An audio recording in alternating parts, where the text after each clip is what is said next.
kibazo wagirana na korari, mama, Imana yakureba ikakubwira ngo simfite isoni zo kwitwa Imana yawe. Haleluya!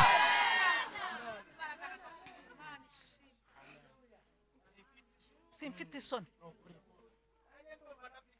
Uzi ko hari n'abantu mugendana, ubu hari abantu njye ngira isoni zo kugendana nabo. Hari abantu njye ngira isoni zo kugendana nabo.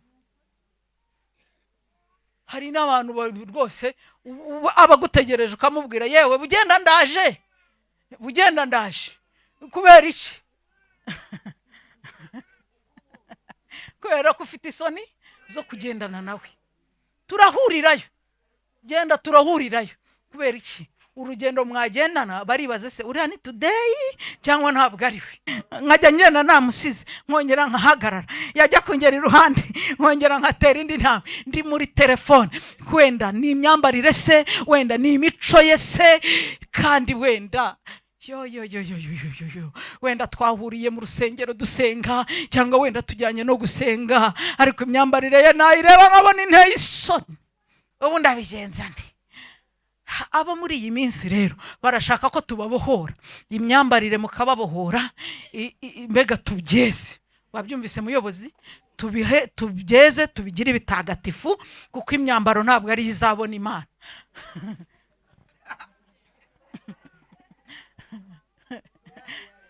Barashaka ko tubyeze. Nta kibazo, byeze, ubyeze, ariko ufite uburyo bwo kwambara neza. Ndagira ngo nkubwire, igitangaza ko wabaho mu myaka 10 ari wowe gitaramo ku musozi. Ntabwo ari igitangaza ko wabaho imyaka 20 uri gicibwa mu muryango. Icyo ntabwo ari igitangaza. Igitangaza si ukumara imyaka 20 mu bushomeri. Ibintu by'Imana yari idutwaje. Iyo ibima muri 2010 byari kumarira iki? Nari kubikoresha iki? Uriya rero ujye ugira ngo amafaranga yarabuze nyine kubera ko ntayo ufite, ariko arahari. Igihe cyanyacyo cyo kuyakoresha nikigera azaza. Ntabwo nari nzi ko nabara miliyoni mu biganza byanjye. Ngewe ntabwo nari mbizi. Wabibwirwa n'iki warakuriye aho hantu nababwiye? Hariya babara miliyoni, hariya nababwiye navuye. Babara miliyoni, babara 100,000 se, n'ibiceri 700 nkayatahana ku munsi. Niriwe aho ngaho. Murumva imyaka namaze ikonyengera undi mugabo, kama umugabo. Murumva hashize imyaka ingahe? 7. Mpfushije ubukwe. Umugabo ntiyapfuye, ariho n'ubaraharari Muhanga. Hanyuma rero ubukwe burapfa, twarerekanwa irembo ryarafashwe. Murimo murandeba ndi umutumishi, ndi umuvuga butumwa. Burapfa.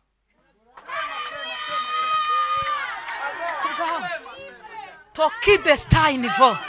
Amen gloria. Shotalabo. Imana ntigira isoni zo kwitwa Imana yawe. Zo kwitwa Imana yawe. Waba wagendanye nayo, ntigira isoni zo kwitwa Imana yawe. Kubwawe. Abandi bana bagiye ku ishuri bahindutse abatinganye, ariko kubwawe gakubwira ngo kubwawe mwagabanyije agahinda, mukagabanya n'udutiku, mukicara hamwe. Ngewe nari kubabara kandi narabimubwiye.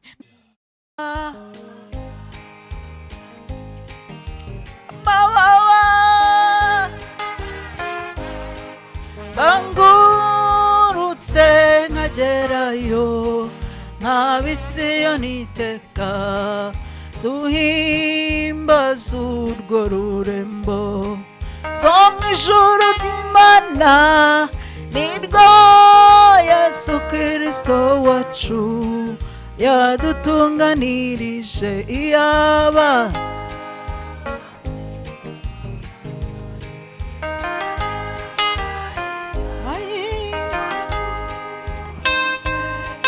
agerayo, iyaba nari mfite amababa,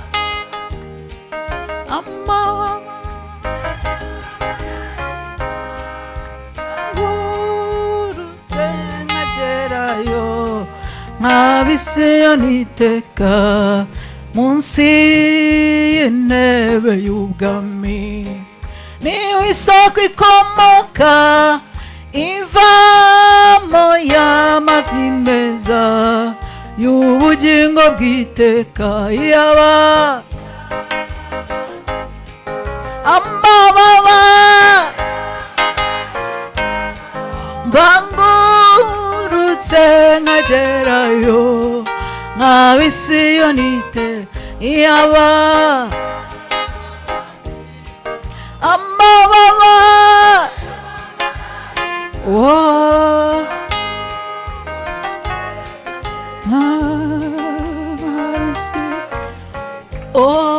Yesu ariyo niwe mwami utwara abaho bose, kandi abamarayika bajya bamuhimbaza iteka. Yaba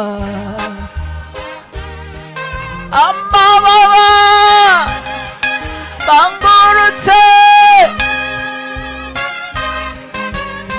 ayiwe,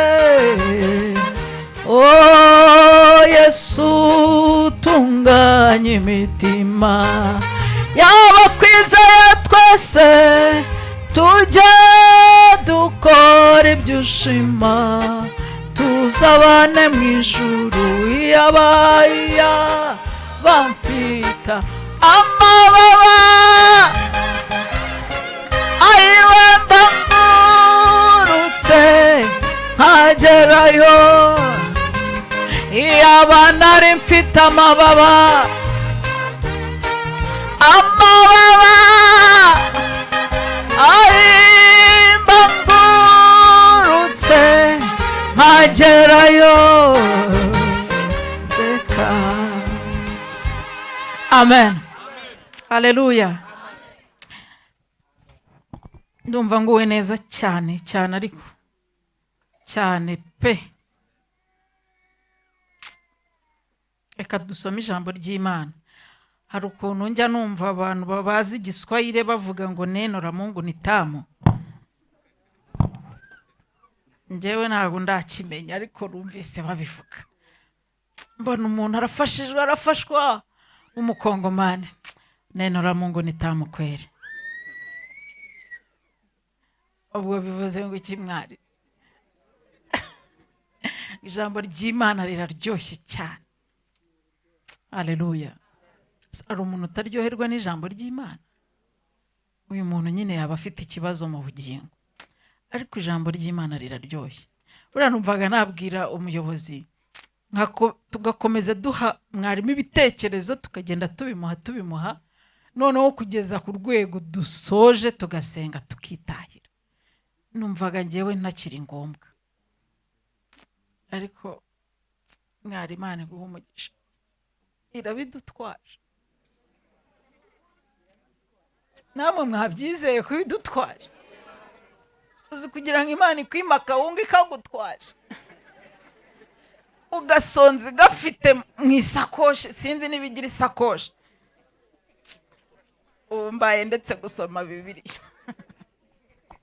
Ubu mbaye ndetse gusoma, bari biteguye kwandika mwihangane, umuyobozi yaramaze kwatura, ubwo nayo ndatura gusubira mu magambo y'umuyobozi. Hari igihe umuntu abwiriza ukajya wumva wamuha n'ikindi gitekerezo,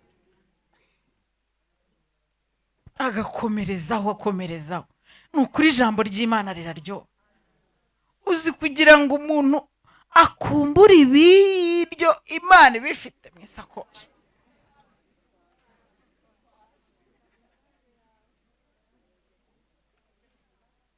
Hari umuntu byabayeho agasonza ngo agire gutya, ahise atera haleluya.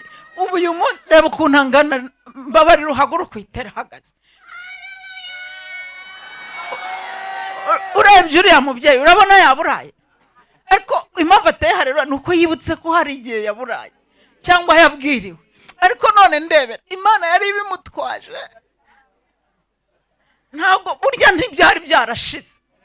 Iyo bishira ni wari kubibona, ariko ubu warabibonye kuko yari bigutwaje. Abantu bagifite umwuka wo guhumeka, mwihanganira bidutwaje. induru muzigabanye. Ubu guhera uyu munsi nongeye ngabanyije induru, nsanze ibintu ntari nabona ibintwaje. Nase yarabibuze, namwe mugenekereje murabona yarabibuze. Ubu yari yaranyimye umugabo yaramubuze.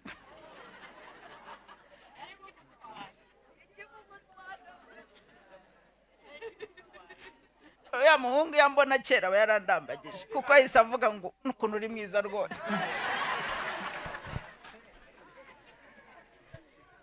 Ariko nyine yaraguhishe na n'uyu munsi iracyakumvishe, mbega uzahishurirwa abandi, njye sindi mu bazahishurirwa.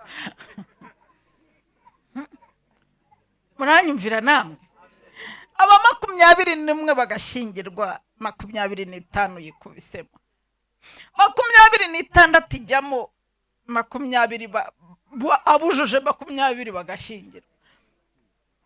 Noneho ukibaza, ababyeyi bagasenga bakarekeraho, abagabo bagasenga bakarekeraho, kumbi muntwaje.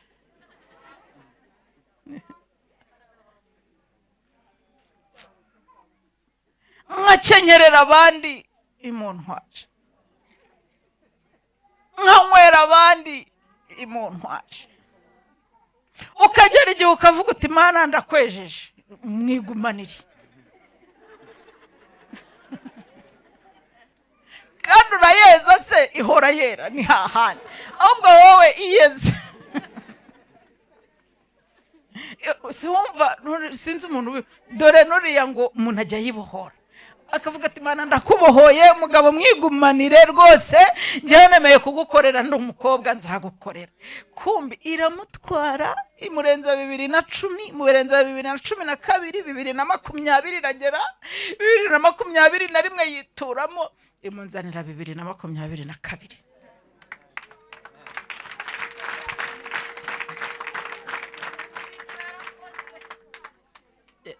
Yarakoze rata muramuka, siyakoze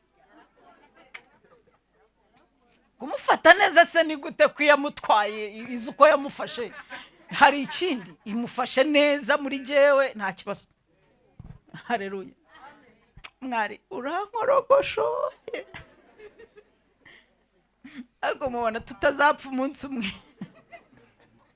tugapfa bakadushingura kubera ijambo ry'Imana. Imana irabidutwaza.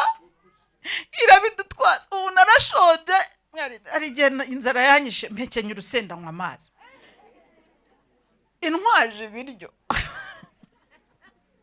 None ubu ndapanga saa sita nkarya ibi, nijoro nkarya, kandi icyo gihe narabibuze. Mpekenya urusenda nywa amazi.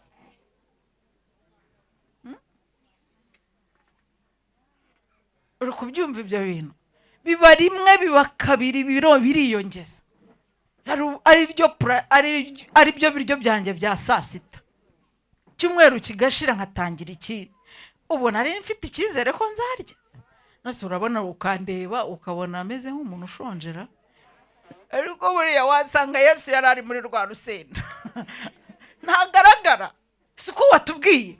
Aba haratagaragara. Haleluya. Ariko Mana we, haleluya. Haleluya. Hari yabanze gufashwa ndajyaha. Abari mu gitare utabizi, akiberamo utabizi. Ubundi nagombaga gupfa, ari amazi yagombaga kunyica, ariko Yesu yari arimo muri ayo mazi. Sinari mfite ibyiringiro byo kubahagarara imbere, none mbahagaze imbere mfite imbaraga nyinshi. Nabyo Imana yari ibintwaje. Noneho numvaga ahantu ndi, mwari mu gira gutyo ugasena neza, warangiza ukazaba atafari ukagashyira hari.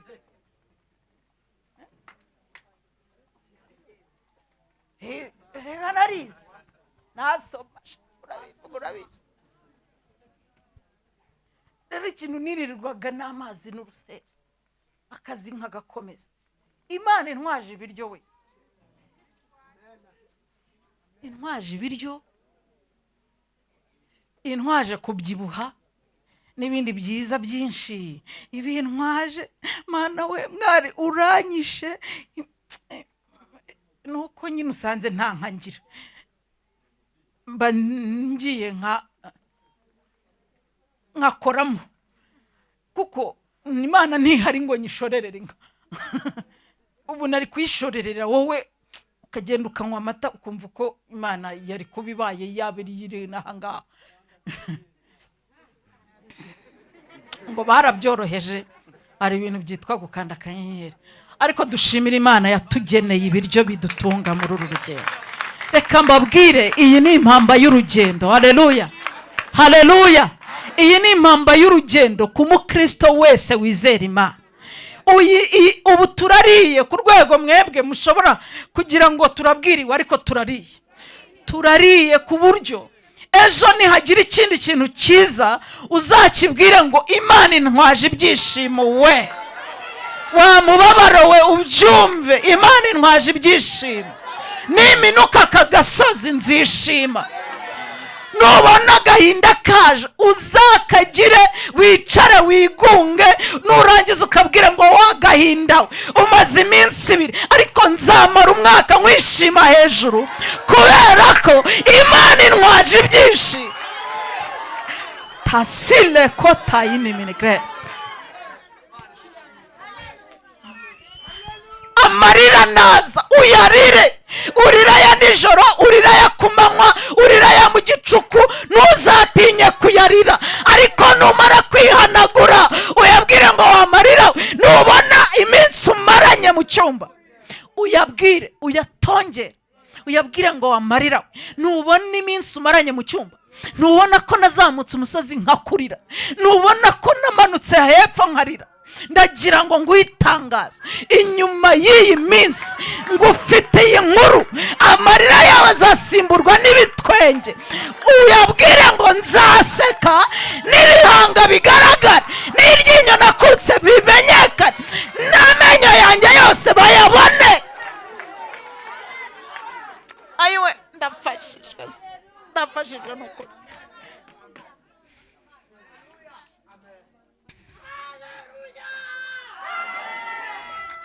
Satani akwivuga hejuru, Satani akwivuga hejuru.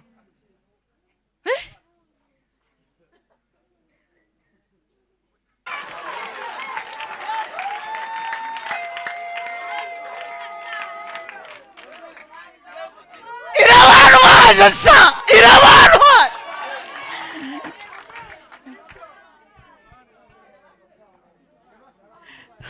Irabanwaje.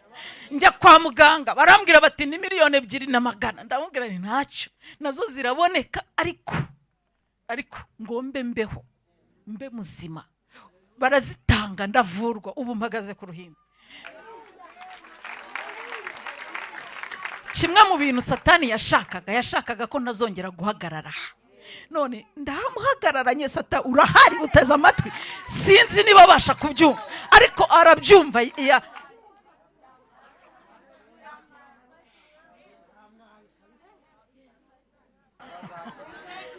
Nukuri mwakiri ntacyo zaturutse mu rugo iwanjye.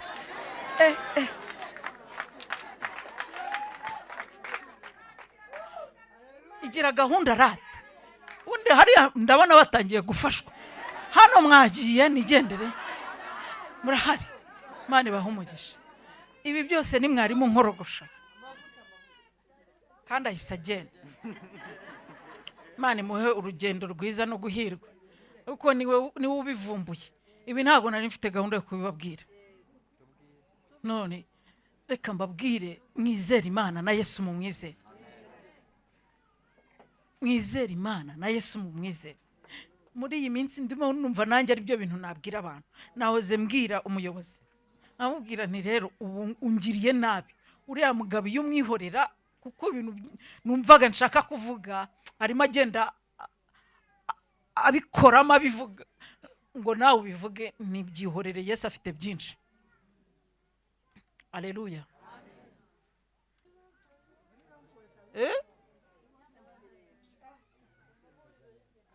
Yego sha, mu mahuriro abamanuka n'abazamuka bose babyumva.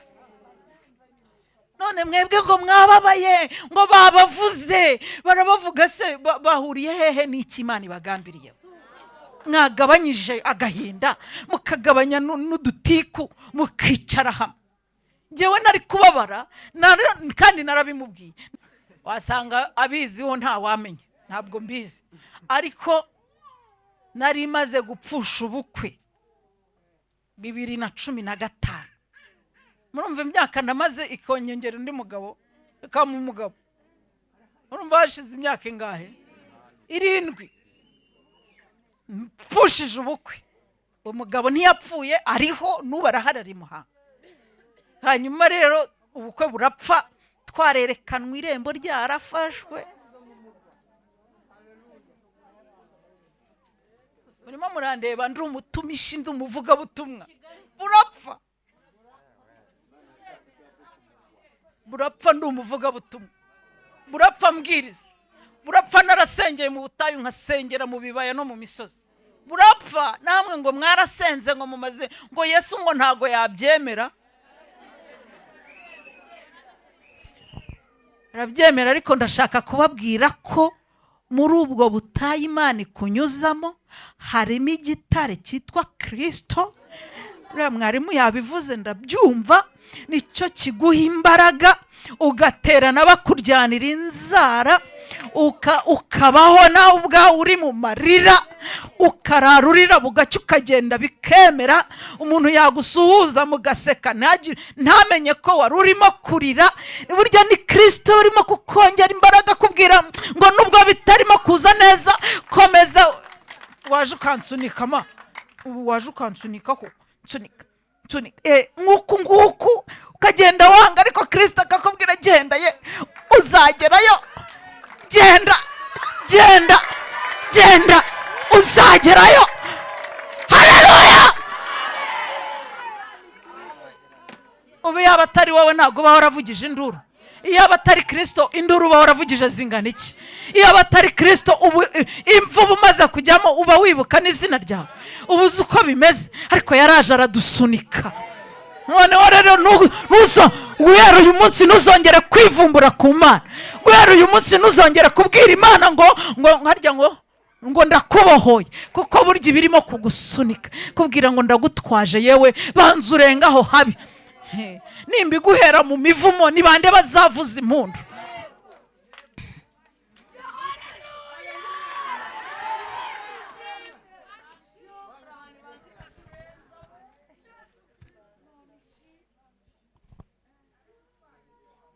Uragira ngo iguhe umwana nta muntu uzaguhemba uhari? Ubu yari kunkorera ubukwe Muhanga bimeze gutyo. Ubusa abantu babutashye n'abaheye. None se ko ari abanyikigali nayoboraga icyumbi Gahogo, ariko abantu batashye ubukwe bwanjye reka ndekeraho. N'abantu Imana yirarikiye. Nagera SEGEEM nababwira ngo nzakora ubukwe kwa gatandatu bakaza, ukajya hari n'ababutashye ntarinzi bagiye banyibwira nyuma, mbona baraje bantahira ubukwe. Imana irambwira ngo ngiye kuhagarika COVID, abantu bagutahira ubukwe. COVID yavuye mu nzira ubukwe bwanjye butaha neza. Ubu nta kantu mwangurira. Ubu nta kantu mwangurira ko COVID yahagaze kugira ngo ubukwe bwanjye butahwe.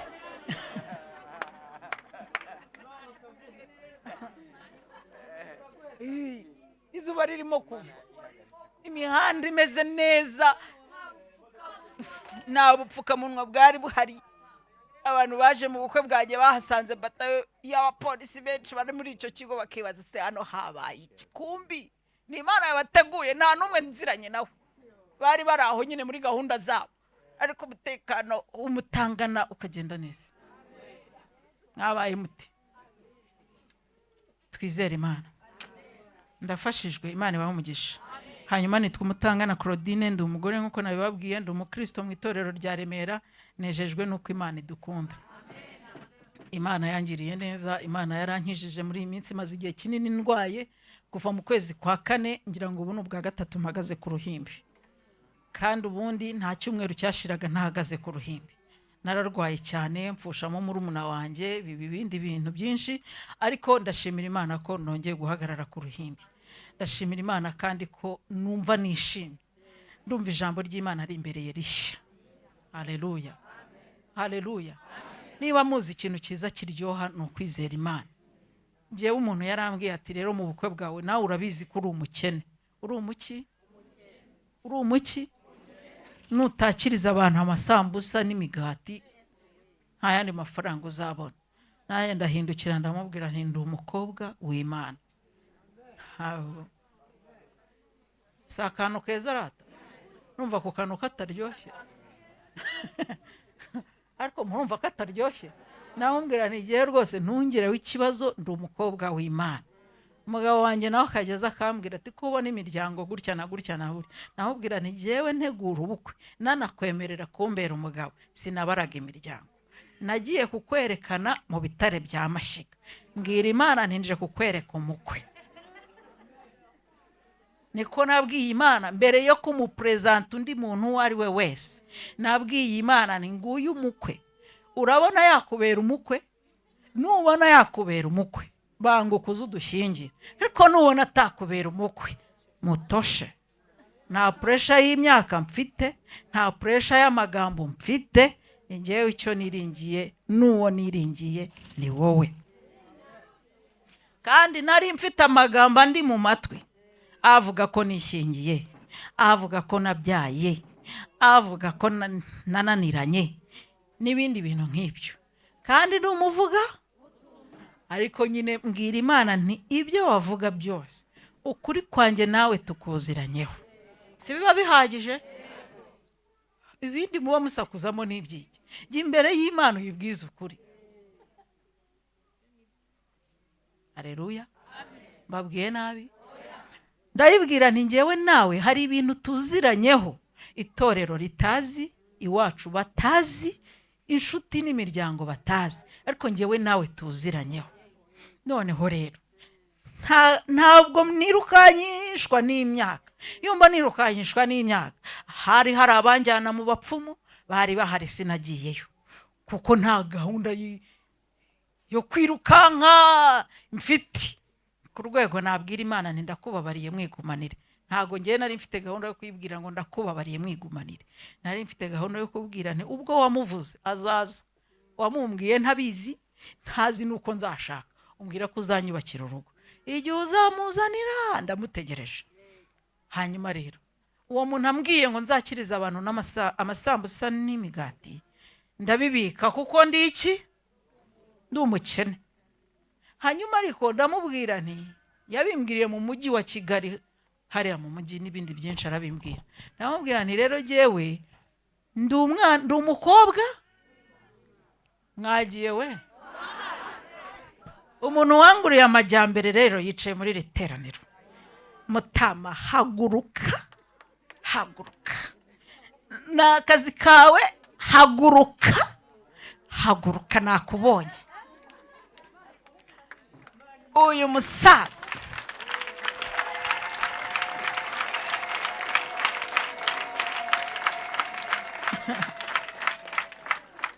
mukecuru ari hehera, nawe haguruka muguhamirize. Nguyu mutama impamvu nkunda, impamvu mukunda, niwe wamfunguriye ibintu byose mu bukwe bwanjye. Atazi na fiance arambwira ati Imana irambwiye ngo akira amafaranga ugenda ugura amajyambere. Amajyambere ndayabona, njyana ibishyingiranwa mara yuzuye na varize. Se muzansure murebe ko mfite amajyambere mabira. Nimwiyicarire, Imana ibaha umugisha, muzagirira umugisha muri iki gihugu. Kandi nanjye Imana nimpa umugisha, ndabizi neza ko Imana hari by'intwari. Hanyuma rero yego mu bukwe bwanjye numbaze ngo umuntu watetse ninde, uwo ntawe nzi. Numbaze ngo ni igikara, ni inzobe, ni umugabo, ni umugore, ibyo ntabyo nzi. Muranyumvise? Ariko icyo nibuka nuko twarariye turananywa. abantu bajya bambwira ngo byaranasigaye kuko ngewe urumva nabaga ntahari, namwe murabyumva, ariko barambwiye ngo ibiryo byari bihari bararya baranasigaza. Yego, intebe zari ziteye mu matente ni intebe 700. Abantu bantahiye ubukwe cyangwa murumva batarabonetse? Muri kubyumva? Udashizeho abahagaze bari mu mirimo sinzi n'abandi. Hanyuma rero abantu bararya baranywa. Umuntu wari wishingiye ibyo kurya n'ibyo kunywa ntawe uhari, nawe mba muberetse, ariko aho ari Imana imuha umugisha. Uko na n'uyu munsi nawe mukobwa uteganya kumbaza ngo umuntu wagutekeye mu bukwe bwawe ninde, ndakubujije ntuzabimbaze, ntabyo nzi. Abantu barariye, icyo nicyo nibuka, barariye baranywa, ubukwe bugenda neza. Mu cyimbo cy'amasambusa haza amafiriti. Ubwo nabo ndi umukobwa w'abantu, jewe ndi umukobwa w'Imana.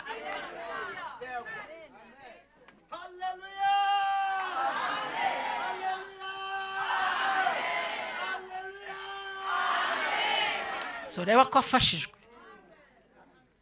Nimwizera ba anko bazaza nka anko, nimwizera ba shangazi bazaza nka ba shangazi. Yego, njyewe rero nta shangazi nari mfite ngo mwizere, nta na anko nari mfite ngo mwizere. Nari nizeye ihoraho ishobora byose, niyo nari nizeye ko izankorera ubukwe. Amen, haleluya. Umuntu yamaye amafaranga ya dekorasiyo arimo kurira, ambwira tunsanze mu bihe bigoye, unsanze mu bihe bibi, atari ko ngo ufitiye nibura azaguha, azakudekorera. Ko mwumva mutabyuka, ariko murumva ari ibintu byoroheje. Ahari ndi kubona ibintu mwabishize mu rwego ruciriritse, nanjye ndabihoreye.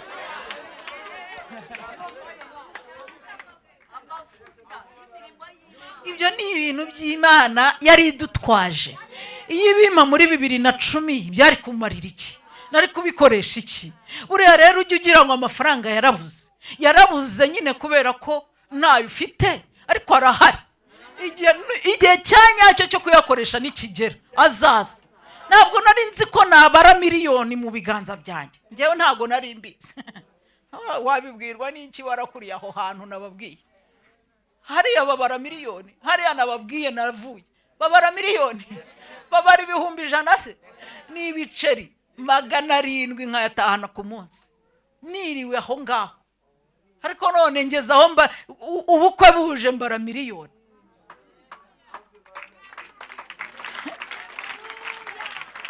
None usigara wibaza miliyoni, izi miliyoni zari ziriho na mbere ntarakora ubukwe? Kombi zari ziri mu isakoshi y'Imana. Abantu bazi ko Imana nta sakoshi igira, irayigira. Haleluya! Mana we, hari umwana w'umukobwa umwe rero, njyewe niwe njya nkunda kwigishaho. Uriya mwana w'umukobwa ajya atuma nizera Imana. Imana yaramubwiye ngo wa mukobwa we, nta muntu n'umwe wigeze akugirira impuhwe mu bakunyuzeho bose. Nta muntu wigeze akoza, nta muntu wagukuye ivata mu kanwa, nta n'umuntu wigeze akorosa akayi k'impinja ngo gukoreho ibyo akugiriye ibambe. Nta mbabazi abantu bakugiriye. Noneho rero njyewe hari imbabazi ngo ufitiye. Reka nkubwire ijambo rimwe, baho.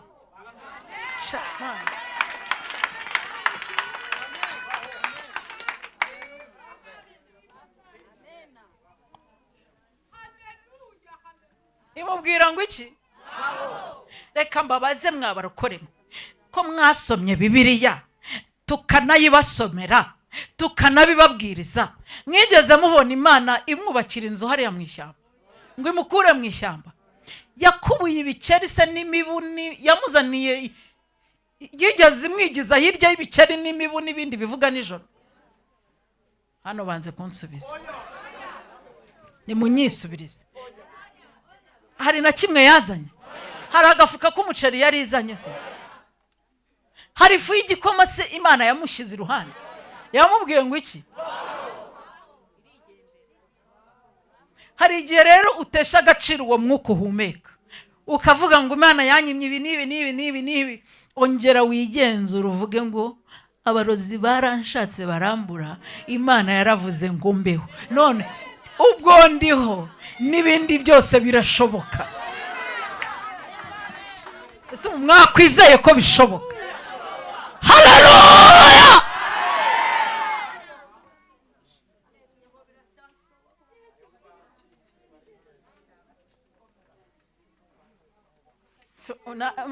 Mumbabarira mumbwire niba muri kunyumva. Iramubwira ngo gira gute? Hari supanete yamusigiye se, yazanye materase basiramubwira ngo yose yamukuye mu ivata. Ko yanenze abantu batamukuye mu ivata, yo yamukuye mu ivata. Ko yanenze abataramukarabije, yo yaramukarabije.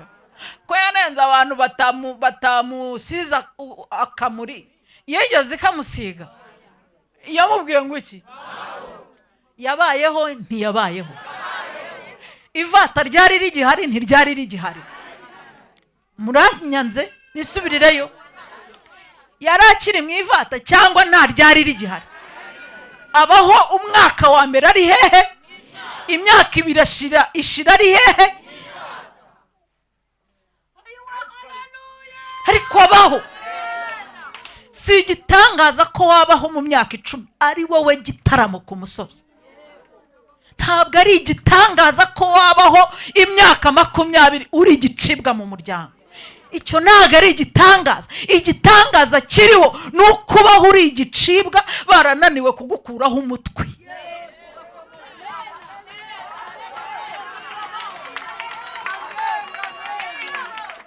Burya jya wiherera upfukame, urambura amaboko gakeya, uvuga uti ndagushimiye Mana. Haleluya, haleluya. Igitangaza si ukumara imyaka 20 mu bushomeri. Igitangaza ni ukuryana ubushomeri, cyangwa wabwirirwa ukanaburara bugacyo ugasanga uriho. Wakwika bakabukumva ingingo ziruzuye. Icyo nicyo gitangaza gihari. Naho ibyo kwiba ngo uramuke, ibyo gucapanya ngo uramuke, bisezereho. Iyagusize mu ishyamba izigiye izagarukira. Mana we, haleluya. Iyagusize muri iryo shyamba izigiye izagarukira.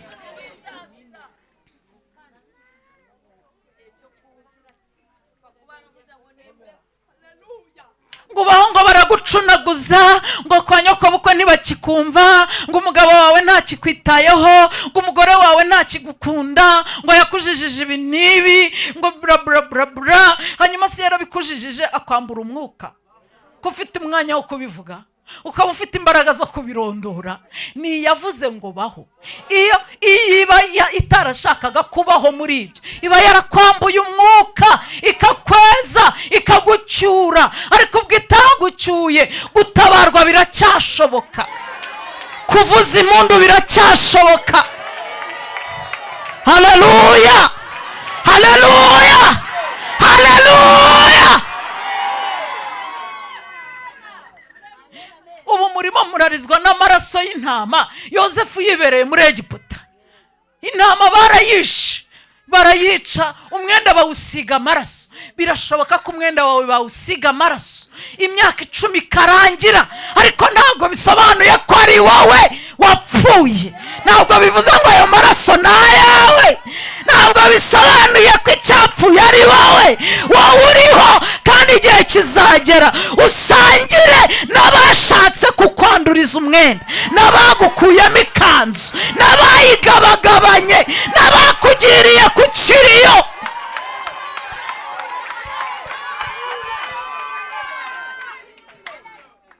Ugasangira n'abakugiriye ku kiriyo, ugasangira n'abakugiriye mu bapfumu, ugasangira n'abakwambukanye Tanzania, ugasangira n'abakwambukanye Bugande, ukicarana nabo ukababwira ngo Imana nakoreye, iyamamagaye, iyamaye agakiza, niyo yandinze kugeza ubu ngubu, niyo igifasha umwuka wanjye. Mwanyemereye tukayiramburira amaboko yo kabyara.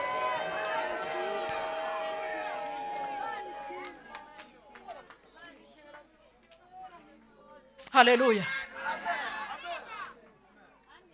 Nyihaye n'uwundi muntu wumva ayishaka nayitera kandi utanturika.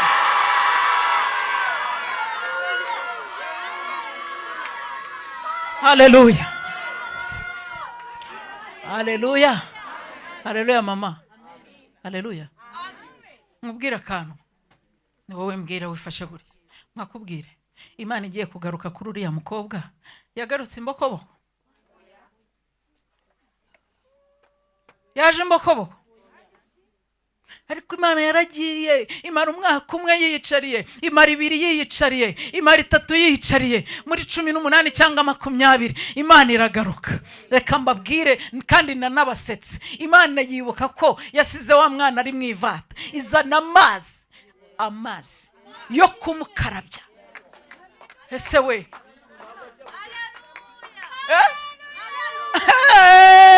niba yarikoreye ijerekani nimubimbaze, kizima nuko yazanye amazi. Ntago yamutumyeho, yariyiziye, yizanira amazi, izana varize irimo imyenda, izana isabune, izana amavuta meza. Ego sha, izana cyegose umbaye kure bangukoze mu ntoki. Haleluya. Imana niyo kwizerwa barokore. Iyo mpamvu Paulo yabwiye Timoteyo, aramubwira ngo Imana niyo kwizerwa kandi ibihe byose, kandi aramubwira ngo nubwo abantu batayizera, iyo ubwayihora ariyo kwizera. Izana imyenda, Imana irayizana, ntabwo yapfa kukuzanira ibintu itazi ko bizakenerwa. Imana iza mu gihe cyo gukenerwa kwawe. Yabonye ko wa mukobwa ageze igihe cyo kubengukwa, aravuga ngo wa mukobwa ageze igihe cyo kubengukwa, kandi sinamushyira ibintu bizatuma agaragara nabi, reka mushyira ibintu byiza bizatuma agaragara neza. Imana irabitoranya, izi gucagura. Haleluya, haleluya. Irabijyana, iramubwira ngo igihe umaze hano, amaraso yakavukira aracyakuriho, hagarara mbanze nkozeho amaraso yakavukira. Kavukire ziwacu zari zitumaze. Imana itakuwagira karande, ubugeze he wiruka, ubugeze he wiruka. Impamvu rero karande zacitse intege, ubona zitakikwirukansa cyangwa ngo zikwirukemo, Imana yazanye amavuta, izana amazi, irakuhagira, igusiga amavuta. Haleluya. Ewe Imana ibahe umugisha. Nashakaga kubabwira ko mwizera Imana. Rero ngiye kubaganiriza ijambo mu minota nk'itanu, sibyo? Iryo Imana ishyize ku mutima wanjye niryo ngiye kubaganiriza. Ibindi byose kwari kugira ngo mbature ibyari bindimo. Buriya nari narangiye kandi nabonaga nta handi hantu ndi bujye kubivuga. Reka nkubwire muyobo, kera narafashwaga nkajya kubwiriza ibyatsi mu ishyamba. Naragendaga nkapfura ibyatsi, nkabitondeka nk'uko batondeka, nk'uko izi ntebe zicaye. Navuga nti mwicare bantu mbaganiriza ijambo ry'Imana, nkababwira ijambo ry'Imana nk'uko Kuroda rivuze, nanjye nkarisubiramo, n'ibyo avuze nkabisubiramo. Nkabwiriza ibyatsi, nkabwira na korari zikaririmba. Nari mfite korari Bonheur, na korari Nazareti, na korari Hirwe mu ishyamba. Nari mfite igiseke baturiramo. Nari mfite amateraniro mu ishyamba. None uyu munsi ndafashwa, murige mureka mbibasigemo, singiye kuzaturika ngo nsubire mu ishyamba abantu bahari. Naragize umugisha wo kubahagarara imbere. Haleluya, haleluya. Imana ndayikunda. Hari igihe njya nyibwira ngo uzampa amahirwe nzicare ku bibero byawe, numva nta wundi mwanya nshaka kuzicaramo.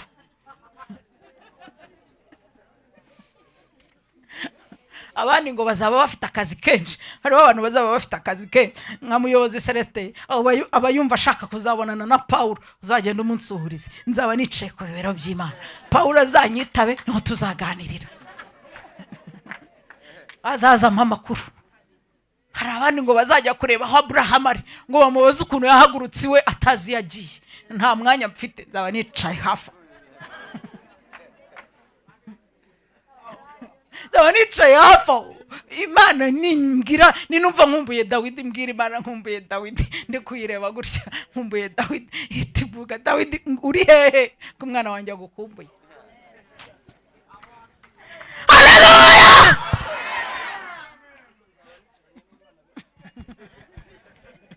Ubwo nawe nta kazi kenshi uzaba ufite. Hari abantu bafite amatsiko yo kureba Abrahamu, Sara, Enoke n'abandi. Umuntu yaravuze ati ubu koko nzarangiza amakuru ya Abrahamu, urabona nzicara nkaruhuka. Abrahamu namara kumbwira inkuru ze, nzaba nkeneye kumenya Yobu ukuntu yabigenje, ukuntu yemeye akasigarana n'urujyo rwonyine n'imbwa. Yari mu biki? Nzajya kumubaza uko bimeze, babikubwire. Hanyuma rero njyewe nasanze ako kazi ntako nzaba mfite, ahubwo bo bafite umukoro ukomeye wo kuzajya baza bakantaramira. Njyewe rero izayiririmba noneho nigwanditse mbese. Haleluya, haleluya. Ndashaka kubaganiriza ku ijambo mu minota itarenze 5 cyangwa 10 n'inkabye. Ni ijambo rivuga ngo uburyo, sibyo? Uburyo. Abaheburayo 11:13 tugeze kuri 10:16.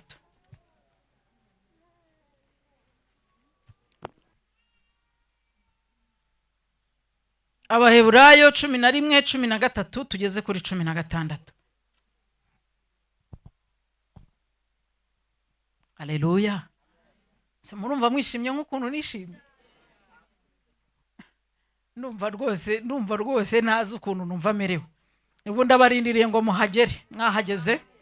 Abaheburayo 11:13 kugera 16.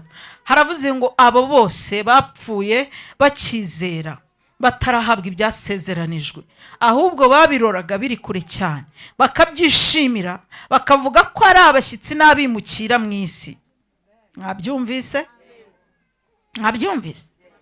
Mwabyumvise? Bakavuga ngo iki? Ariko ngo barabiroraga cyangwa ntibabiroraga? Aha. Ngo abavuga batyo baba berekana yuko bashaka gakondo. Iyo baba barakumbuye iyo bavuyemo, baba barabonye iki? Uburyo bwo gusubirayo. Ariko noneho barashaka gakondo irusha icyo gihugu kuba cyiza, ariyo yo mu ijuru. Nicyo gituma Imana idakorwa n'isoni zo kwitwa Imana yabo, kuko yabiteguriye umudugudu. Twese tuvuge ngo amen. Amen. Nanone amen. Nanone amen. Nanone amen. Twasoje. Iri jambo niryo nshaka ko dusengeramo. Mwambabarire mukandeba ko ari byo nshaka. Hari abantu bakirimo gusoma Bibiliya. Yego. Imana ibahe umugisha. Hari igihe rero umuntu asoma ibintu akumva bimwishe atari yabivuga. Ariko Bibiliya iravuze ngo abo bose nabavuzwe mu gitabo mu rwandiko rw'Abaheburayo igice cya 11 havugamo intwari zo kwizera. Harimo ba Abrahamu, harimo ba Mose, harimo ba Enoke, harimo ba Eliya, harimo ba Rahabu n'abandi. Yego? Noneho bagenda bavuga n'ukuntu bagiye bapfa. Haryo baba barimo gufashwa n'abahidi. Ariko bano banyanze ko muri kubibona, barabona bankunze muri maso. Imana ibahe umugisha. Ndumva rero nabakunze, niba ari uko naje ndi umushyitsi, ariko inaha ngaha hano hamaze igihe hafite ibihe byiza cyane. Noneho rero bageze ku murongo wa 13. Uru ni urwandiko rw'Abaheburayo uwarwanditse n'abo yandikiraga ntabwo ndi bubijyemo, ahubwo icyo yavuze yageze kuri 13 aravuga ngo abo bose mumaze gusoma haruguru ni uko abantu batagikunda gusomerwa Bibiliya. Ubundi iki gice twakagisomye cyose tukahera ku kwizera icyo ari cyo, tukumva n'abo bose abo bavuga abari bo, ariko kuko ntigeze mbasoma, namwe nimugirirwa umugisha muzasoma iki gice, nimugera kuri 13 mugende mwongere mugende mugaruka inyuma, umwe kuri umwe, musome ijambo rivuga ngo bapfuye bakizera ariko batarahabwa. Abatoni, haleluya. Bapfuye bakigize gute? Ariko bataragira gute? Nubwo bari batarahabwa, ariko mu mitima yabo bari bakizera. Ikindi kandi babonaga ibyo bategereje inaha mu isi atari byo bibaraje ishinga. Ibyari bibaraje ishinga ni ibyaho barimo kujya, bakavuga bati rero nubwo iby'inaha ntabyo dufite, aho tujya ni heza kurusha aho turimo tuva. Bakwitegereza amazu bakabona hari ayashaje, bakwitegereza bashatse abagore bakabona harimo abapfushije cyangwa abagabo, ngo bakomeza kwizera, baravuga ngo nubwo hari ibyasezeranijwe tutarahabwa, ariko ikirushaho kuba cyiza ni igihugu turimo kujyamo. Imana yatwiteguriye umudugudu. Imana hejuru y'ibyo tubona, hejuru y'ibyo turwana nabyo, hejuru y'ibikuraje ishinga, hejuru y'ibituma ufata amasengesho, hejuru yabyo, Imana yatwiteguriye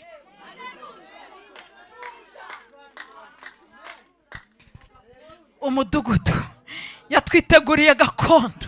Umva ukuntu ngo bavugaga, ngo baravugaga bati hariho gakondo irusha iki gihugu kuba cyiza, ibidukurura by'iyo gakondo ni byiza kurusha iby'inaha ngaha.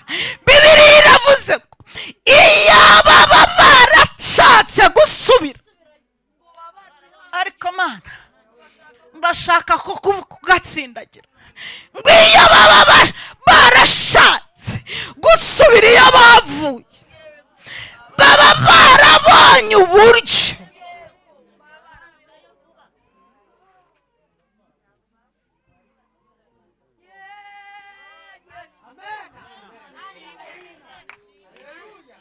kubakanyisha ngo urabatema, ntabwo aricyo kiri butume basubirayo. Baba baravuga bati duteme, ariko duteme nk'utwigize imbere. Yesaya ngo baramukereye, akavuga ati nubwo unkereye, ariko ibyo navuze n'ubu nabisubiramo, ndakizeye Imana. Ngo iyo baba bafite, iyo baba barashatse gusubira iyo bavuye, baba barabonye uburyo. Ndashaka kuvuga uburyo bakristo bubwiriza yarabivuze mu gice cya 11, aravuga ku mutwe w'amagambo, aravuga ngo kora ibyiza ugifite uburyo. Ubu buryo abakristo bahawe bwo gukiranuka muri iki gihe, bwo gusenga muri iki gihe, ni mu bufate neza, kuko hari igihe kizagera ushake gusenga ubura usengera, ushaka ugusengera umubure.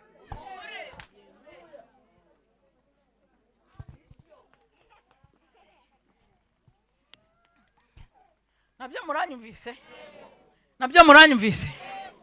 Mbaho urugero rutoya. Murumuna wanjye araye ari bupfe, yego, ibitaro byari byamucyuye biramusezerera. Noneho nanjye nari narembye, nibwo nari navuye kwa muganga. Yapfuye ari kuwa 4, nari navuye kwa muganga kuwa 3, ntabasha kugenda, yego, ntabwo nabashaga kugenda bitewe nuko nari ndwaye nyine. Hari abantu rero baba bafite ubushobozi, abantu bakabwitiranya n'uburyo. ubushobozi n'uburyo biratandukanye. Murumuna wanjye yari afite ubushobozi bwo kuba yarya icyo ashatse, ariko nta buryo yari afite bwo kubiryamo. Ko mutanyumvise?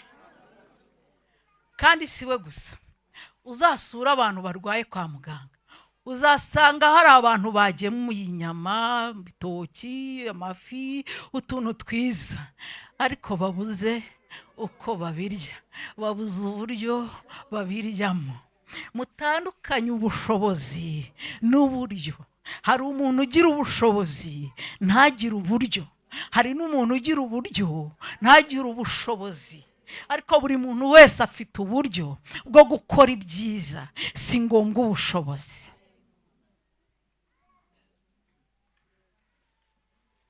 Gukiranuka bisaba ubuhe bushobozi?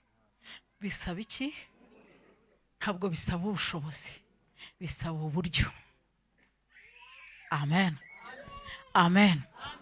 Noneho rero murumuna wanjye barampamagara mu saa 5, barambwira ngo iri joro rishobora kutarangira. Nahamagaye abanyamasengesho nzi bazi gusenga, harimo n'umwe wa SEGEEM, yaba yaje mbamuberetse, ariko ambwira ko bidakunda. Uwo mpamagaye akambwira ati ntibikunda, undi akambwira ati jye wundi mu Mutara, undi akambwira ati jye nageze Rwamagana. Ndabahamagara izo saa 5, burinda bucya mbuze umunyamasengesho ujya gusengera muri umuna wanjye. Reba nawe aho mpagaze, haranyemerera kubura umunyamasengesho? Si uko abanyamasengesho badahari, ariko nta buryo bagize gute. Ko mutanyumvise? Muri COVID twasengeraga mu rugo, nta nsengero zihari, ko tutazigezemo, nta buryo. Rero iyo umuntu ababwiye ahari ngo musenge mugifite uburyo, muba mugira ngo ahari hari igihe kizaza izi nsengero zose bazisenye. Ntabwo ariko bizagenda, hari igihe uburyo buzabura bwo kuzigeramo. Abya murabyumvise? Murabyumvise? Ubu abantu mwajyaga mu butayu mwongere musubireyo, uwo bazafunga ntazampamagara. Ubutayu nuko budahari, ariko ntaki. Murumuna wanjye bwakeye bambwira ngo birarangiye, birangira ku wa 4 mu gitondo. Nijoro nabuze uburyo bwo kujyayo, nashatse umuntu ntwara ndamubura, nshaka unkura mu rugo ndamubura, ariko si ubundi umuntu wo kubura umuntu mvana mu rugo. Ariko uburyo burabura, birangira yirenze ntamubonye. Nashakaga kubabwira ngo iyo baba bafite uburyo bwo gusubira, iyo baba barashatse, Mana we umenya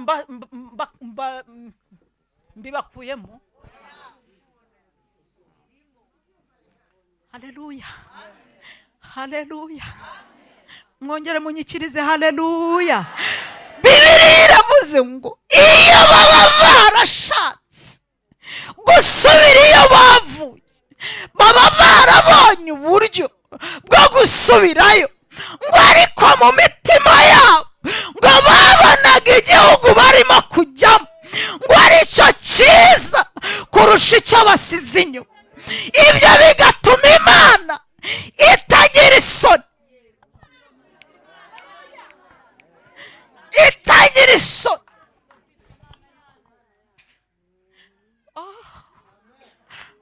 Abatoni, haleluya, muhagarare mu buryo butuma Imana itagira isoni zo kwitwa Imana yanyu. Ubwo buryo murabufite, nubwo hari igihe muvuga muti gutya na gutya ntibimeze neza n'ibi, ariko Imana ifite kubaha uburyo bwo guhagarara ahantu yirata abatoni, kavuga ngo ndabazi, kagivuga ngo simfite isoni zo kwitwa Imana yabo.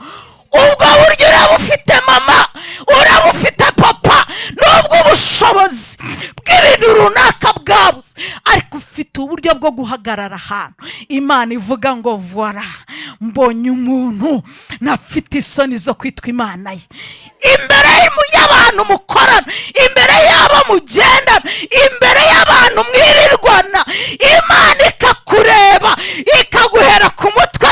Wa musore we, haguruka haguruka haguruka, ikakureba uhereye ku mutwe, ikareba inyogosho, ikareba imyambarire, ikareba inkweto, ikavuga ngo simfite isoni.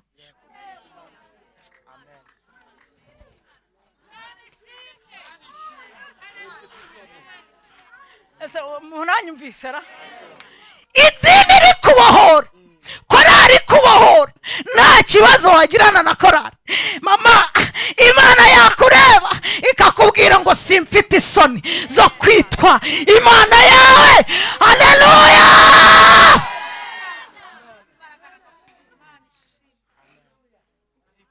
Simfite isoni.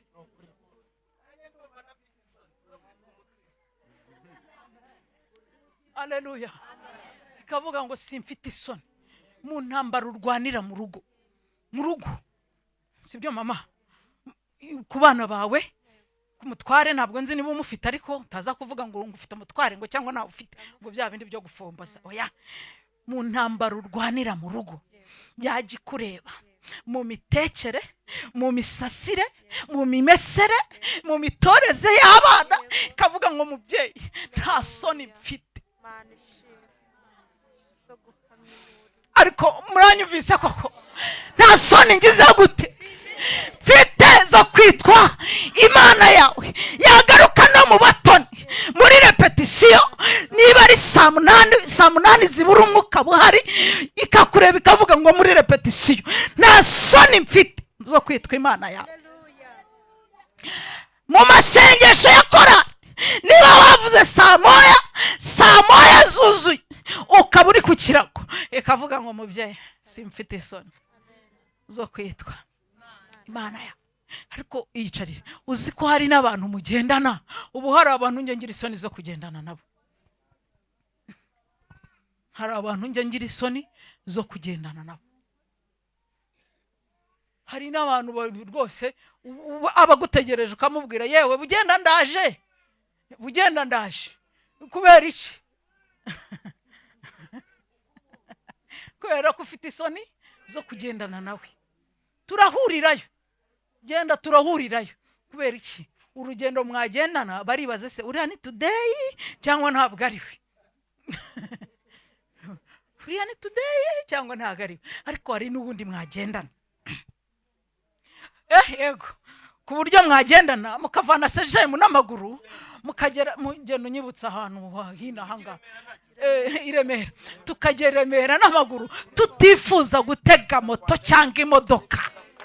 Ayiwe, haleluya! Akomana ko bancitse ngo nabagize. Haleluya, haleluya! Tukagendana, nkajya mvuga mama turimo guseka 32 yose ari kugaragara. Rwanda Sonatibe tukayigenda, nafite isoni zo kugendana nawe. Ariko mana, hari n'uwo twagendana nkajya ngenda ndi muri telefone, nkajya ngenda namusize, nkongera nkahagarara, yajya kungera iruhande nkongera nkatera indi ntambwe, ndi muri telefone. Wenda ni imyambarire se, wenda ni imico ye se, kandi wenda wenda twahuriye mu rusengero dusenga, cyangwa wenda tujyanye no gusenga, ariko imyambarire ye nayireba nkabona inteye isoni. Ibyo bamuvugaho, iyicarire ma, ibyo bamuvugaho nkabona nkumva biteye iki. Nkavuga none bambonana na jandamuru baramuvuze gutya, ubu ndabigenzane. Abo muri iyi minsi rero barashaka ko tubabohora imyambarire, mukababohora mbega tubyeze. Wabyumvise muyobozi? Tubyeze, tubigire bitagatifu, kuko imyambaro ntabwo ari izabona Imana.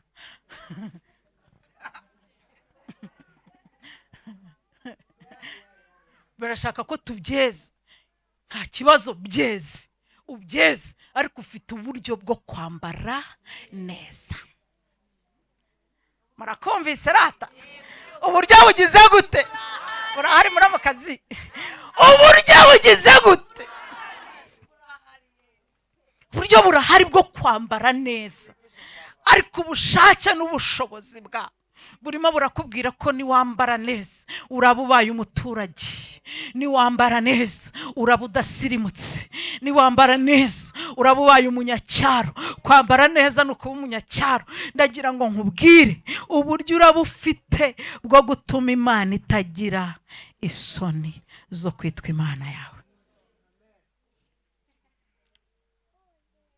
Ngo babonaga ibintu bararikiye birusha ibyo bavuyemo kuba byiza. Ndashaka ko dusenga Imana. Muranyemerera dusenge? Mana we, baranyanze muyobozi.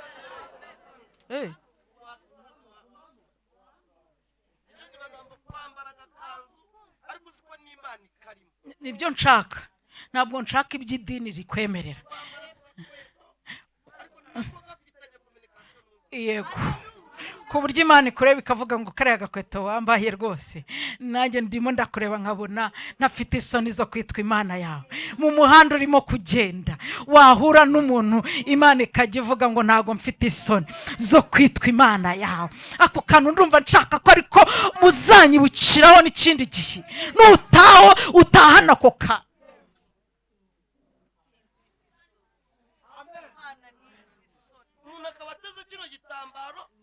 Ibintu by'ibizingo n'ibiziriko n'ibituta birimo. Abyumvise ibitekerezo ko byaje. Murabona ari ngiye wasinze ngiye nyine.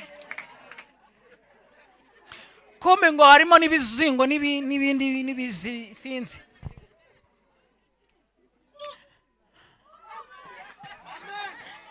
Noneho ndagira ngo dusenge Imana. Haleluya, haleluya. Nutega agatambaro Imana ikureba ivuge ngo ntabwo mfite isoni. Sibyo bintu si byiza. Nuba utangiye kwisiga amavuta uri kuyakoramo, urimo kuyavuguta, uri kuyavuguta, Imana ivuge ngo rwose simfite isoni zo kukwitirirwa kubera ko ayo mavuta ndi kubona n'umwuka wera yarimo. Haleluya. Ibi ni ibikabyo by'abarokori. Ndagira ngo mbabwire ko ari ibikabyo by'iki? Ntabwo ari ibikabyo by'abapeni, ni ibikabyo by'abarokori. Munyumve neza. Burya Imana nk'aka kanya muri biro wifata mikoro yawe ndakuyanisha. Burya Imana nk'aka kanya mwicaye mu biro muri abakozi nka 50, ariko ikazamanurwa n'umukozi umwe wa 50 mu bakoze 49. Kuba ati ngiye kwa Mutangana mu biro twicarane mu biro sinkozwa n'isoni zo kwitwa Imana. Noneho 40 bakaba batayihamagarira ariko makabazanira Imana kuko itakorwa n'isoni. Ndabona upfuye nkanje.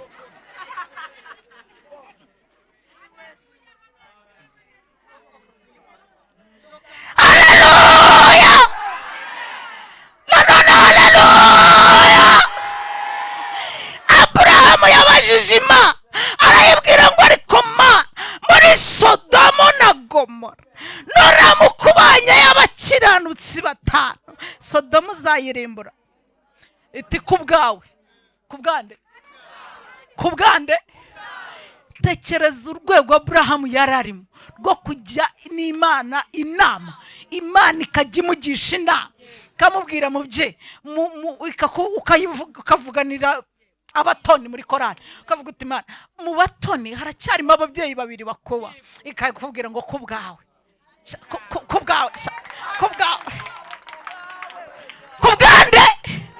kubwawe sinzarimbura umuryango wawe, kubwawe sinzarimbura urugo rwawe, kubwawe isuku ukoreramo ntabwo rizashya, kubwawe karitsiye ukoreramo ntabwo izashya, kubwawe.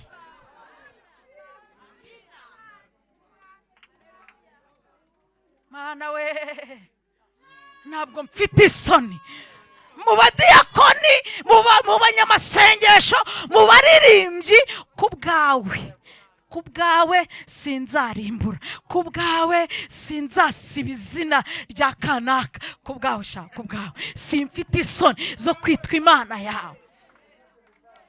uzi ukuntu Imana ihagurukira ku muntu umwe ikaza muri biro y'abantu 100 ikavuga ngo kubera ko hariya nabonyemo umukobwa unyubaha, abandi binjiye batanze ibi bintu, babinjiriye muri aya marembo, binjirira muri izi nzandiko, ariko harimo umukobwa umwe waciye mu nzira nziza arinjira atsinda igitego. Kubera uriya mukobwa iriya kampani ntizahomba, kubera uriya mukobwa iriya kampani izakomeza ikore, kuko ni wo umugisha we uherereye. Kubw'umuntu umwe kampani igakomeza sha. Ko nawe wabyumvise sha. Kubw'umuntu umwe isoko ntirishe, kubw'umuntu umwe, kuko ariho umugisha wawe uherereye. Wagiye yariho Imana yigutije kugenda ugakura ubushobozi. Kubwawe sinzatwika isoko rya Kimironko, kubwawe sinzatwika isoko rya Remera, kubwawe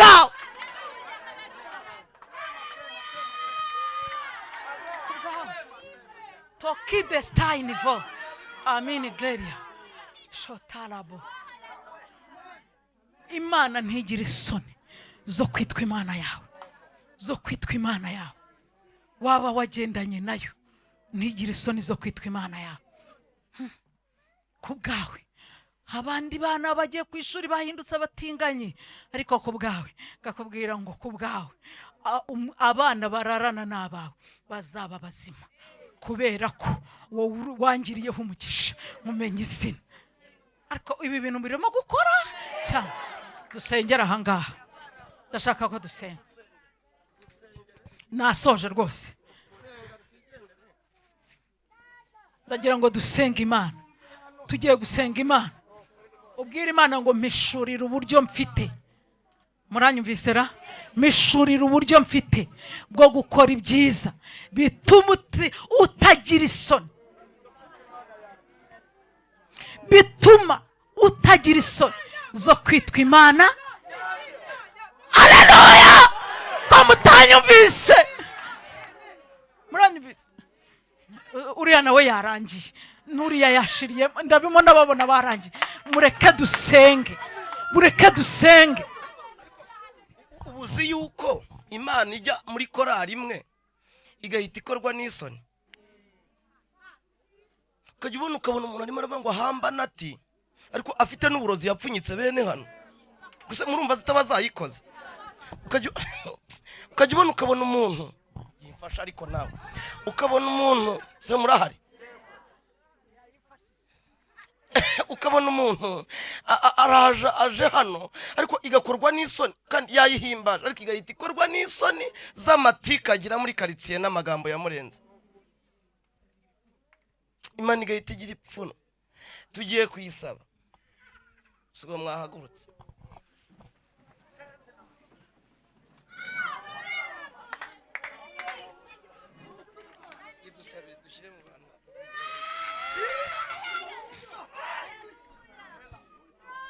Amen. Haleluya. Tugiye gusenga Imana. Ubwira Imana ngo Mana, natuye amaturo, narazindutse ku cyumweru, n'uyu munsi naje ku wa mbere, ariko ndumva ibintu ndimo gukora nashaka ko mbikora ukorwa n'isoni. Undeba isoni zikagukora. Mama yaraducumbikiye, umwe araducumbikira ibyumweru 2, ariko ikintu cyantangaje ku wa mbere yaragiye kundoga. Murabyumvise? Se ko mutabyumvise? Muri kumva ibiryo yatugaburiye by'ibyumweru 2? Twara abakobwa 2. Ibiryo by'ibyumweru 2 murimo murabyumva? Uburiri bw'ibyumweru 2 murabureba? Amazi y'ibyumweru 2 muri kuyareba? Isukari n'isabune byose murimo kubyumva? Ariko Imana yamureba igakorwa n'isoni. Uza amasengesho wasenze ayo mu ishyamba n'ayo mu mazi, none Imana ikaba yakureba igakorwa n'isoni. Kubera ijoro rimwe kuri telefone, ijoro rimwe mu mafilime, ijoro rimwe mu kina, ijoro rimwe ryonyine rigatuma Imana ikureba igakorwa n'isoni. Ako kajipo wanze kureka konyine kagatuma Imana ikureba igakorwa n'isoni. Kandi ibindi byose ubikora, usoma Bibiliya, wiyiriza ubusa, ufasha imfubyi, ufasha abapfakazi. Ariko akantu kamwe konyine gatuma Imana ikorwa n'isoni zo kwitwa Imana yawe, ntuzabyemere. Urwanye ikintu icyo ari cyo cyose gituma Imana ikorwa n'isoni mu buzima bwawe. Uza amarepetisiyo abaririmbyi bagira, siko mutanyumvise ra? Murayaza amarepetisiyo abaririmbyi bagira. Hari abo Imana yigeze guhanira barenze ishyamba rya Nyungwe, irabadiha barenze Nyungwe, bavuye simavuze, bahavuye baratega bategesha amatike yabo, bahamagara amamodoka, bageze irabadiha. Nibaba bakigiye kuririmba, Imana irababwira ngo mwagiye mutejejwe, habura n'umwe uhagararira korari. None habura umuntu umwe uhagararira korari y'abantu barenga 20 cyangwa 30. Habura umuntu umwe uhagararira korari. Bararepese, barasenze, bariyirije ubusa, baraguza amayiniforume, ariko ku munota wa nyuma Imana irababwira ngo mwagiye mutejejwe, nimubanze mwiyeze muzasubira kuvuga nyuma. Basubirayo barakata baragaruka. Nukuri reka mbabwire, mureke kumenyera Imana, kuko ibintu murimo mwibonesha mu mbuga nkoranyambaga ngo dutambaro ngo biki n'ibiki, hari ibindi bizaza birenze ibyo ngibyo murimo kubona. Hanyuma rero ndashaka ko nababwiye ngo aba bantu bari bafite uburyo ratamama bwo gusubira iyo bavuye, iyo baba babishaka. Nawe iyo ubishaka, nawe ubishatse aka kanya, uburyo urabufite bwo gusubirayo. Ariko kuko udashaka ko Imana ikorwa n'isoni zo kukwitirirwa, ufite gahunda yo gukunda igihugu. Haleluya. Tuvuge ngo igihugu cyitwa gakondo, ubu ngubu nicyo kikwicaza. Ongera usenga Imana, ubwira Imana ngo uzandinde ikintu icyo ari cyo cyose cyatuma ukorwa n'isoni zo kunyitirirwa. Twasenze Imana, Mana ya Abrahamu, Mana ya Isaka na Isiraheli, Imana ituyahirengeye mu gihugu cyo mu ijuru. Ndagushimiye kuko uri umurengezi mwiza, uri umucunguzi w'ubugingo bwacu, uri ibyiringiro byacu, uri imbaraga zacu, uri umufasha utabura kuboneka mu byago ndetse no mu makuba. Nuhimbarizwa imbabazi nyinshi ugira, nuhimbarizwa imbaraga zawe, nuhimbarizwa gukora kwawe no gukomera kwawe. Haleluya, haleluya, haleluya, haleluya. Ndakunezererewe, ndagushimiye Mana, ndagushimiye kuko duhaye iri jambo. Turi imbere yawe, turaguhendahenze, twinginze yera, twinginze ishobora byose ngo Imana iturinde ikintu icyo ari cyo cyose cyatuma Imana yacu ikorwa n'isoni zo kutwitirirwa. Urinde ababyeyi, urinde abakobwa, urinde abasore, urinde abapapa, umuntu wese umurinde ikintu cyatuma ugira isoni zo kutwitirirwa. Ariko Uwiteka, turaguhendahenze, turakwinginze, utwigishe kumenya uburyo twitwaramo, uburyo tuvugamo, uburyo twambaramo, uburyo turyamo, ibyo turya, ibyo tunywa, ibyo tuvuga, ibyo tureba, byose bize mu buryo butuma utakorwa n'isoni zo kwitwa Imana yacu. Uturengere Mwami kuko ubishoboye. Turagushimiye kuko duhaye ubu buryo, tugukomeye amashyi kandi turakwiringiye mu izina rya Yesu. Amen, amen, amen.